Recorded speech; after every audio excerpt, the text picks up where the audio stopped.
राजीव राय जी, आप मुझे सुन सकते हैं? जी सुन रहा हूँ। जी राजीव राय जी, मैं आपसे जानना चाहता हूं कि हालांकि मैं कॉन्फिडेंशियल चीज़ें नहीं जानना चाहता, लेकिन जो आज बैठक में आप लोगों के साथ तय हुआ, तो क्या चीज़ें तय हुई और आप लोग को किस तरह की ब्रीफिंग हुई? आप लोग विदेश जाकर दुनिया के कई मुल्कों में विजिट करने वाले हैं, किस तरह की ब्रीफिंग पाकिस्तान के इस कारनामे के बारे में आप दुनिया को देंगे? ब्रीफिंग आज नहीं हुई, कल 3 बजे है विदेश मंत्रालय के साथ। तो आवाज मैं आपको सुन पा रहा हूं, आप कंटिन्यू करें। पता नहीं आपको क्लियर आ रही है नहीं? परफेक्ट आ रही है, आप बोलते रहें। जो ब्रीफिंग है कल 3 बजे होगी, ब्रीफिंग नहीं हुई है, लेकिन जो ब्रीफिंग में बताया जाएगा, जो आपकी संवेदना है, जो आपकी फीलिंग है, जो हमारी फीलिंग है, जो 140 करोड़ लोगों का देश है, सबका एक ही सोच और एक ही फीलिंग है कि दुनिया में 2 तरह के 2 देश हैं अगल बगल। एक दुनिया का सबसे बड़ा लोकतांत्रिक देश और दूसरा देश जो आतंकी देश है, जिसको मैं आजकल आतंकिस्तान कहता हूँ। दुनिया भर के मुल्कों से भीख और कर्जा लेकर आतंकवादियों को पालता पोसता है। और ये पश्चिमी देश खासतौर से जो ये समझते हैं कि अगर उनके यहाँ कोई घटना होती है वो तो आतंकी घटना है, लेकिन अगर भारत में होती है तो भारत पाकिस्तान के बीच का मामला है। ये इस सोच को बदलने की ज़रूरत है और ये सामूहिक जिम्मेदारी है। कोई ऐसी नई रॉकेट साइंस वाली बात नहीं है जिसको एक सांसद न समझता हो या देश का आम नागरिक न समझता हो। हमें जाकर वहाँ सच बताना है और दुनिया को एहसास कराना है कि तटस्थ जो रहेगा उसका भी अपराध लिखा जाता है, इसलिए तटस्थ रहने की ज़रूरत नहीं है।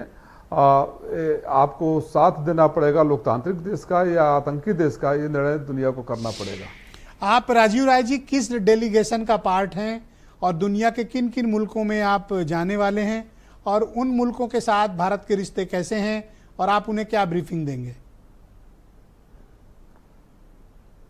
देखिए, मैं जिन देशों में जाऊंगा, रसिया, ग्रीस, स्पेन, लटाविया और स्लोवेनिया है। रूस के साथ हमारे बहुत ही शानदार संबंध रहे हैं। अगर आपको याद होगा तो गोवा की मुक्ति से लेकर हर युद्ध में, हर जंग में, 71 में हमेशा रूस ने एक तरफा चट्टान की तरह खड़ा रहा है। हम सब की ऐसी सोच है कि इस वाले में थोड़ा सा न्यूट्रल स्टेंस रहा। मैं कुछ बोलना नहीं चाहूँगा जाने से पहले। हम चाहेंगे कि ऐसे मजबूत दोस्त हमेशा के साथ हमेशा दोस्ती बनी रहे और बाकी मुल्कों को भी एहसास हो कि ये सिर्फ भारत और पाकिस्तान का मामला नहीं है। लादेन भारत में नहीं हमला किया था, लादेन अमेरिका में हमला किया था और उसको मारा गया। तो अगर अमेरिका को अधिकार है, किसी अन्य देश को अधिकार है, इजराइल को अधिकार है, चाहे किसी भी देश को अधिकार है, तो अधिकार भारत को भी है।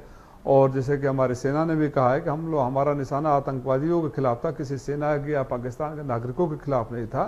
पाकिस्तान जो प्रोपेगेंडा फैलाया, दुर्भाग्य की एक बात है, कड़वी सच्चाई हम सबको स्वीकार करनी पड़ेगी कि पाकिस्तान के साथ चीन पुराने संबंध है।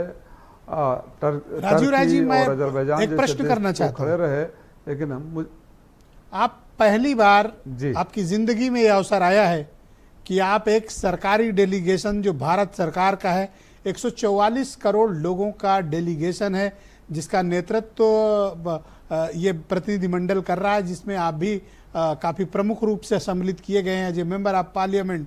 आपके जीवन के लिए कितना अहम है और कितनी जिम्मेदारी आप महसूस कर रहे हैं जब आपको ये दायित्व दिया गया है, और आप किस तरह से देश का पक्ष रखेंगे? देखिए, जब देश विषम परिस्थितियों से गुजर रहा हो, दुश्मन आपके सर पे खड़ा हो, उस समय देश का प्रतिनिधित्व करना गौरव के बात के साथ साथ जिम्मेदारी का एहसास करना भी है। और मुझे अपनी जिम्मेदारी का एहसास है। जिस उम्मीद और भरोसे के साथ मेरी पार्टी ने मेरा नाम रिकमेंड किया है, गवर्नमेंट ने अप्रूव किया, मुझे ऐसा लगता है कि कुछ न कुछ उन्होंने सोचा होगा। और मेरी पूरी ईमानदारी से, हमारा तो दोनों नैनिहाल पक्ष और पिताजी के पक्ष से दोनों स्वतंत्रता सेनानी और आर्मी का बैकग्राउंड वाला है। जो पीड़ा इसमें हम सबके मन में है और जिस वजह से है, मैं जितनी अपनी क्षमता में और जितना मैंने पढ़ाई किया है और जितना और ज्ञान अर्जित करके जाऊंगा, जितनी मैं बेसिकली प्रोफेशन से आपको पता है, मैं टीचर भी रहा हूं और बड़ा सक्सेसफुल टीचर रहा हूं। मेरे हमेशा जहां जिस सब्जेक्ट को पढ़ाया उसमें 100% रिजल्ट रहे हैं।